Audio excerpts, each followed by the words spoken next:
어떤 상권에 들어가도 잘 되게 하는 방법이 있나요? 방법이 있습니다. 작은 상권에선 다 네. 브랜드를 쓰고 경쟁이 센 상권에선 메인 브랜드를 아주 공격적으로 미는 전략을 써야 된다. 배달 업종에서도 뜨는 아이템이 있나요? 저는 이라고 생각해요. 지금 트렌드는. 배달앱에서 내가 상위 노출을 어떻게 하면 되는 거야가 궁금할 것 같거든요. 일단 첫 번째로 무조건 매출이 깡패고요. 여기서 당연한 거 아닌 게 중요한 게 약속 이행률이라고 제가 만든 단어가 있는데요. 가게를 운영하다가 영업을 못하는 사정이 생길 수 있잖아요. 그러면 그때 열었다 닫다 하지 마세요. 구독자분들을 위해서 주실 수 있는 양식이나 노하우 자료 제공 이런 것들이 있을까요? 배달 전문점에서 수익률을 계산하는 그리고 해서는 안 되는 행동들 정리한 내용을 보내드릴 거예요. 이거를 알고 시작하는 거랑 모르고 시작하는 거랑 차이가 굉장히 클 겁니다. 멤버십 안내사항입니다. 가정포항TV 멤버십 회원이 되시려면 구독 후 옆에 가입 버튼을 눌러주세요. 멤버십 회원은 비공개 영상과 프리미엄 자료, 사업 고민 상담을 받아보실 수 있습니다. 저는 가장 중요하게 생각했던 게 프랜차이즈를 한다면 어디에 내던 성적을 내야 된다고 생각해요. 아니 어떤 상권에 들어가도 잘 되게 하는 방법이 있나요? 방법이 있습니다. 센 상권 같은 경우 배민원 쿠팡의 비율이 높기 때문에 메인 브랜드를 공격적으로 가야 되고요. 저희가 부산 기장일광 1.5km 원 안에 있는 게 대부분이 섬이고 읍 단위의 상권이에요. 맛집 랭킹에 들어가면 가게가 5개밖에 없어요. 그리고 이번에 양주 옥정, 인천 강화도에도 오픈을 했고, 즉 가게가 맛집 랭킹에 5개도 없는 입주가 다 안 된 상권, 그런 데 같은 경우에는 여러 브랜드를 넣는 겁니다. 그러면 카테고리 여러 개 볼 수 있어요. 찜탕찌개, 토핑폭탄 김치찜, 고기구이에 소리벗고 고기질러, 치킨에 숯불 양념구이 치킨, 백반죽국수에 곱도리탕. 맛집 랭킹은 수수료가 안 붙는 주문이라고 했잖아요. 네네네. 그런 공짜 창구를 4개나 만들어 놓는 거죠. 한 배달 매장에서 다 브랜드 전략을 쓴다는 얘기하는 거죠? 작은 상권에선 다 브랜드를 쓰고 경쟁이 센 상권에선 메인 브랜드를 아주 공격적으로 미는 전략을 써야 된다는 거예요. 하나만 진짜 다 미는. 근데 이거 같은 경우에는 브랜드가 하나만 있는 회사라면 실행을 할 수가 없죠. 저희처럼 미리 다음 단계까지 준비가 되어 있는 회사만 그게 가능한 거고. 대표님 지금 브랜드가 몇 개죠 지금? 메인 브랜드로 하는 거는 김치찜 브랜드가 있고, 네. 김치찜 브랜드에는 샵인샵으로 고기구이 브랜드가 붙어 있어요. 숯불치킨 브랜드에는 네. 순살 닭을 쓰니까 곱도리탕을 만들어서 찜탕찌개랑 치킨에서 양쪽에서 매출이 되고, 흔히 말해 샵인샵이라고 하는 건데 네. 이거에 대해서 굉장히 큰 오류가 있는 게 뭐냐면, 샵인샵이라고 해서 대부분은 장사가 안 됐을 때 샵인샵이나 넣어볼까? 이걸로 추가 매출을 만들어야지 라고 하는데, 그렇게 하면 절대 안 돼요. 투 메인이라고 생각해야 돼요. 둘 다 공격적으로 키워야 돼요. 배달 매장은 상위 매장이 매출을 독식하는 구조예요. 1위부터 30위까지 매장이 있다고 하면 한 1위에서 7위까지 합친 매장의 매출이 8위에서 30위까지 합친 매출과 거의 비슷할 겁니다. 상위 20% 안에 무조건 들어야 된다 소리네요 한마디로. 안 들면 망하는 겁니다. 근데 샵인샵을 넣었다고 그냥 깃발 2-3개 꽂아놓고 뭐 리뷰도 주문 없네. 하루에 몇 개씩만 들어와도 나는 땡큐야. 근데 아까 네. 말씀드린 것처럼 네. 맛집 랭킹이 높고 재주문이 높아야 수수료가 안 나오잖아요. 그렇죠. 샵인샵을 아무리 넣으면 뭐예요? 노출이 안 되니까 매출이 나오려면 수수료 30%짜리 광고를 써야 되고, 둘 다 상위로 올려야 수수료가 낮은 주문이 많이 늘어나서 남는 건데, 샵인샵을 되게 잘못 이용하고 계시죠, 대부분은. 그리고 수익률을 언제부터 어떻게 해야 남는지 말씀을 드리면, 일단 매출 볼륨이 안 나오면 배달은 아예 안 남습니다. 즉 2-3천만 원의 매출을 만들어야 되는데 최소 왜 3천만 원을 팔아 누구는 안 남고 누구는 1,000만 원 남을 수 있는지 말씀을 드리면, 처음에 3천만 원을 팔 때 똑같은 건 재료비예요. 배달비랑 그리고 수수료가 다른 건데요. 저희는 보통 시작할 때 매출을 만들어야 되기 때문에 배달비 무료를 많이 해요. 공격적으로 저희는 무조건 강제로 시킵니다. 근데 배달비 전부를 우리가 부담해요. 2만 원 객단가일 때 배달비가 뭐 한 4,000원, 4,500원 나오면 20%가 부담료죠. 근데 저희가 나중에 자리를 잡게 되면 김치찜이 2인분에 23,500원이라고 하면 2-3달 뒤에 리뷰가 좀 쌓였을 때는 1,000원을 쓰고 올려요. 근데 2만 원짜리 팔았을 때 1,000원 올리면 일단 수익률이 5%가 늘어나는 거고, 배달비를 2,000원 올리게 되면 10%가 올라가는 거고요. 네네. 그 다음에 자리를 잡은 매장은 우리 가게 클릭이나 이런 게 좀 적어지고 맛집 랭킹으로 들어오기 때문에 수수료 비율도 낮아져요. 이런 초반에 오픈할 때 공격적인 운영을 안 하는 매장은 100개 중에 5개도 성공하지 못할 겁니다. 즉 지금 현재는 네. 안 좋은 상권이 더 경쟁력이 있다는 거고, 결국 배달은 지금 마진을 제대로 남기기 힘든 시장이에요. 홀이랑 같이 운영을 하는 게 되게 유리하다는 건데, 홀이랑 같이 해야 된다. 근데 그거를 어떻게 접근하냐가 중요한데, 제가 국밥 브랜드도 운영을 하고 있잖아요. 네. 홀로 문의가 오시는 분들도 많아요. 저도 홀 매장을 하고 있기 때문에. 근데 저는 시작할 때 홀 매장으로 하지 말라고 해요. 왜냐하면 배달 전문점으로 보증금이랑 권리금 합쳐서 네. 2천만 원 초반으로 차려서 매출 볼륨을 올려놓고 리뷰를 쌓은 다음에 좋은 조건의 매물이 나오면 간판 가리를 하고 안에 살짝만 고쳐서 쌓아놓은 리뷰를 그대로 가져가서 홀 매장을 오픈하면 홀 매장 매장이 좀 안 되더라도 만들어 놓은 매출이 볼륨이 유지가 되잖아요. 배달 전문점을 차릴 때 보증금이랑 권리금 들어가죠. 내가 그 매장을 비우면 보증금 돌려받고 권리금도 돌려받을 수 있잖아요. 그렇죠. 그럼 실제 내 투자비는 빵원인 거예요. 항상 급하면 안 되잖아요. 급하면 안 되니까 나는 배달 전문점으로 장사를 하고 매출을 높이면서 천천히 꿀매물을 찾는 거죠. 이 전략을 한번 시도를 한번 해보셨을까요, 대표님? 저는 국밥집을 홀매장으로도 오픈을 해서 하고 있고 홍대에서 고깃집도 하고 있고요. 실제 저희 점주님들도 홀매장은 지금 매물을 찾고 있는 상태로 하고 리스크가 진짜 없을 것 같아요. 맞습니다. 안전하게 창업하자. 처음부터 뭐 우리가 뭐 남들처럼 뭐 성공하자가 아니라 일단 실패하지 않아야 되거든요. 맞습니다. 그래 기회가 너무 있어. 또 하나 말씀드린 거는 저는 직원 경험 없이 시작한 케이스잖아요. 그때 제가 어떤 생각이었냐면 직원 경험이 없는 대신 작은 사장부터 배우겠다. 배달 창업으로 해서 만약에 망한다고 하면 내가 날리는 거는 약 2천만 원의 돈. 즉 남 밑에서 1년만 열심히 일하면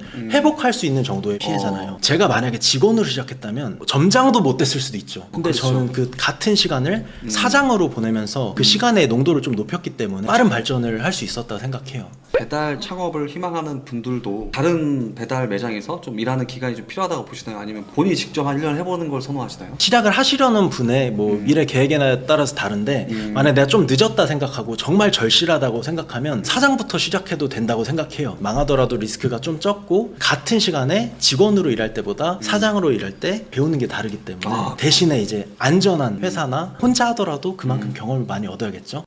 하루에 몇 시간 자나요, 대표님은 지금? 새벽 5시에서 9시가 제 수면 시간이고요. 배달과는 별개로 우리가 네. 사업가 마인드나 그런 측면에서 봤을 때 현재 사업의 성과를 올리는 데는 노하우나 꿀팁이나 도구나 기술 이런 영역도 다 알아야 되지만 실행하고 적용하고 끈기 있게 장기간 지속하는 데에는 강력한 결핍이 있으셔야 되거든요. 대표님이 어떤 그런 강력한 결핍이 있나요? 제가 연기자 지망생을 할 때는 일을 하고 싶어도 할 수가 없어요. 안 뽑아주는데 일을 어떻게 해요? 그래서 정말 일을 하고 싶었고 사업을 하게 되니까 하는 대로 성과가 나니까 재밌는 거예요. 폭발해버린 거죠. 그동안 그동안 일을 하고 싶어도 30년간 못했는데 백수로 살았던 게 배달 업종에서도 뜨는 아이템이 있나요? 현 시점에서 뜨는 거라고 하면 이거 역시 수요가 많은 쪽에서 골라야 되는 건데요. 네. 제가 한식을 하고 있긴 하지만 경쟁이 너무 치열하기 때문에 수요가 많긴 한데 공급이 그만큼 붙어주니까 힘들어요. 저는 중식이라고 생각해요. 지금 트렌드는 진입장벽이 높으니까 수요가 높아지더라도 공급이 이렇게 따라가기가 힘든 거죠. 먹을 어떻게 돌려? 그쵸. 별의별 상상을 다 하잖아요. 그리고 네. 배달원을 직접 가지고 있는 중국집이 많은데 네네. 그런 가게는 야간에 못해요, 영업을. 혼자서 운영이 가능한 중국집 시스템이 있다고 하면 빈집털이를 할 수 있는 거죠. 누구든지 프랜차이즈를 풀 수 있는 시스템을 좀 만들면 굉장히 빠르게 또 장악해 나갈 수가 있다. 맞습니다. 배달 전용 매장으로 차린 중식집이 오프라인에 비해서 배달하는 매장을 이길 수 있을까에 대해서는 어떻게 보시나요? 이기기 진짜 쉽지 않고 네. 그냥 이길 수 있는 방법은 유일해요. 그들이 영업하지 못하는 시간에 영업을 하는 거죠. 같은 시간 했을 때 아무래도 라이더를 직접 쓰고 하는 매장들은 이미 탄탄하게 단골 고객도 다 많이 돼 잡고 있고 라이더까지 있고 다- 한 그릇 배달료가 워낙 저렴해요. 그러다 보니까 점심에 같이 붙는다고 하면 경쟁력을 좀 찾기가 힘들어서 특별한 메뉴가 있거나 그들이 없는 시간을 공략해야 되는 거죠. 낮에는 우리 가게를 손님한테 보여주기 위해서 네. 입찰 광고를 해야 되잖아요. 그렇죠. 네이버 플레이스 잡듯이. 제가 실제로 운영하는 중식 브랜드도 야간에 영업에서 매출이 굉장히 높아요. 좀 더 풀어줄 수 있는 뭔가 있을까요?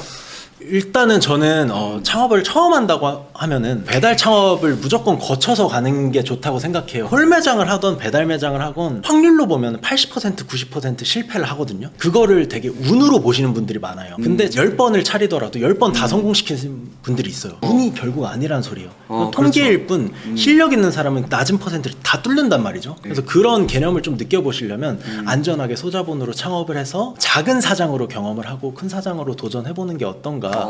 그리고 그 작은 사장에서 시작하는 과정에서도 큰 걸 배울 수 있는 게 제가 처음 시작했을 때 100만 원도 없었다고 했는데 창업했다고 했잖아요. 네네네. 어떻게 보면 친구를 꼬셔서 창업한 게 동업이기도 하지만 어떻게 보면 투자 유치고요. 배달 매장을 하지만 제가 매장 운영한 다음에 다 권리금을 받고 양도를 했는데 네. 그건 어떻게 보면 작은 엑시트에 속해요. 작은 경험이라더라도 귀중한 자산이기 때문에 작은 걸로 시작해서 네. 좀 큰 데로 단계별로 넘어가자. 아니면 좀 제대로 된 이제 컨설턴트한테 배워서 안전장치를 걸어놓고 시작하는 게 좋지 않나. 아무래도 이거 1편으로는 안 되겠는데 이거 다음번에 대표님 매장이나 사무실이나 어떤 현장이나 같이 찍어보고 싶습니다. 괜찮을까요? 네, 괜찮습니다. 제가 준비하고 있는 게 있어요. 지금 배달 시장이 안 좋다고 하잖아요. 저는 이런 시점에 통공유주방은 무권리로 인수를 했습니다. 저희가 아까 네. 배달 시장이 안 좋기 때문에 제가 권리금 매물을 잘 노려야 된다 했잖아요. 네네네. 시장이 안 좋으니까 네.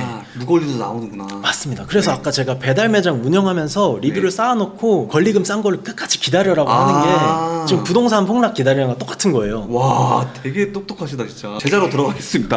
네. 대표님이 진짜 많은 노하우를 갖고 계시잖아요. 배달업을 하시고 있거나 오프라인 운영하셔도 배달앱에서 내가 상위 노출을 어떻게 하면 되는 거야가 되게 궁금할 것 같거든요. 일단 첫 번째로 무조건 매출이 깡패고요. 여기서 당연한 거 아닌 게 중요한 게 약속 이행률이라고 제가 만든 단어가 있는데요. 약속 이행률이라는 거는 영업 일시 중지를 하거나 주문 취소를 하거나 이런 거를 최대한 안 하는 게 아침 랭킹이 높은 거고, 왜냐하면 배민 입장에서도 네. 이 가게를 상위 노출해 줬는데 주문 취소해버려. 또 영업 일시 중지를 해. 그럼 뭐하러 올려주겠어요? 배민 입장에서는 성실히 영업하는 데를 무조건 높은 점수를 줄 수밖에 없어요. 꿀팁 하나 드리면, 내가 진짜 너무 바쁘거나 재료가 떨어졌거나 하면은 취소를 해야 될 수 있잖아요. 네. 취소할 때 고객 요청 취소라는 게 있어요. 내가 실제로 재료 소진이 돼서 배달이 불가능해서 취소를 하더라도 고객 요청 취소로 하면 페널티를 안 받습니다. 그리고 영업 일시 중지를 하거나 영업 시간을 변경하는 것도 페널티가 좀 있습니다. 변경한 것도요? 이거는 오피셜은 아니에요. 배민에서 절대 공개는 안 하기 때문에 네. 오피셜은 아니지만 아니면, 많은 실험을 해봤기 때문에 알 수 있는 거고요. 또 하나 중요한 거 드릴게요. 계속 나오네 오늘 진짜. 네, 이거는 착한기야. 사장님이 가게를 운영하다가 네. 영업을 못하는 사정이 생길 수 있잖아요. 그렇죠. 그러면 그때 열었다 닫다 하지 마세요. 진짜 열심히 하는 사장님들은 조금이라도 몇 시간을 열고 팔까?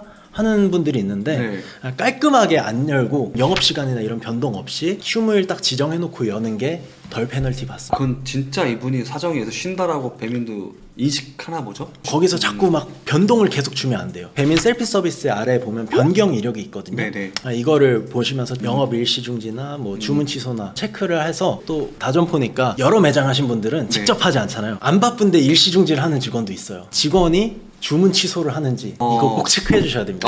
사장님들이 보는 채널이니까 말씀드린 거예요.